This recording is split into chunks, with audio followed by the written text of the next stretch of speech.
Well, unfortunately, the SEC did meet the deadline. The deadline to actually get their appeal paperwork in was the 16th. That I know was a big topic of discussion. We talked about this yesterday.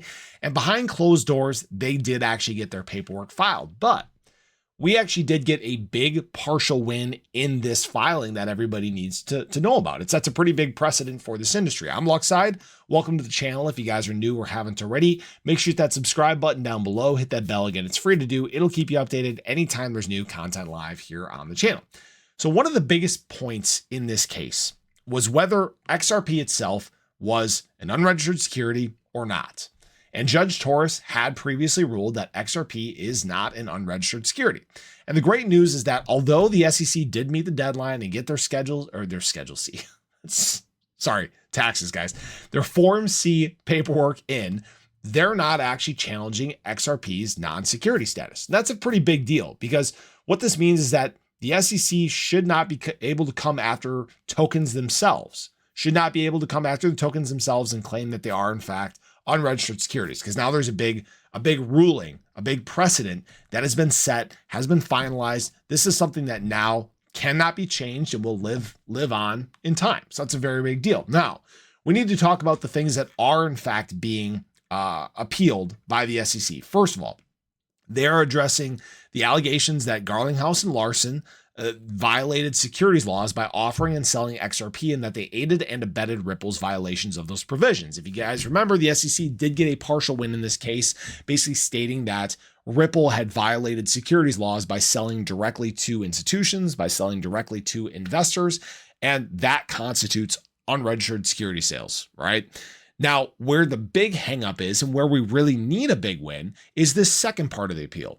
And so they're actually questioning the court's decision to grant the partial summary judgment in favor of the defendants, including XRP sales on exchanges, personal sales by Garlinghouse and Larson, and Ripple's distributions in exchange for non-cash consideration. So the big question has always been, the second question, right? We talked about the first one. The second question has been, does the sale of XRP on exchanges constitute unregistered security sales? And Judge Torres has said no. Her ruling is that no, this is not unregistered security sales because it is anonymous. There's anonymity that lies in this. They don't know who they're selling to. People don't know who they're buying from.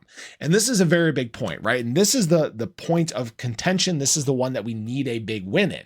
Because if you think about all the other cases that are going on in this industry, the Binance case, the Coinbase case, Kraken, Uniswap, right? All the ones that are being targeted as basically facilitating unregistered securities transactions, they all will fall essentially under the scope of this case. So as long as this appeal does not get a victory, as long as the SEC loses on this front, you then have, again, a precedent for the rest of the industry. You have a roadmap for each of these cases to basically be dismissed. We then win as in the industry as a whole. Now, I would have loved if they would have just backed off entirely here and just maybe tried to slap higher fines or targeted Garlinghouse or Larson. But yeah, it is what it is. The SEC, we know they go on these witch hunts. They do their own thing. They're addicted to losing in court, apparently, which they continue to do time and time again. So unfortunately, we just have to wait and let these things play out. At the time of filming this video, XRP is still floating above 54 cents. It's not making much headway one way or the other. We're just kind of chopping in the industry as a whole, and that's okay. We're gearing up basically for this big BTC move. We're waiting for us to start taking some ground. We're waiting for alt season, like I talked about yesterday. And frankly, I think this point of clarity when it comes to XRP itself is still a very big deal nonetheless, because those people that may have been nervous about accumulating XRP in the past, I think it starts to open up just a little bit. A token that has now missed an entire bull market has real opportunity to gain some ground and to start seeing some reflection in price from the partnerships and the developments and the great things that are coming down the pipeline here in the very near term. So I appreciate you guys as always. I hope you guys enjoyed the video.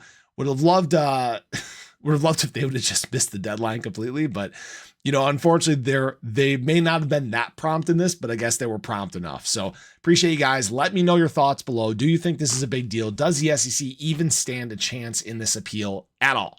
But have a great day. Catch you guys in the next one. Take care.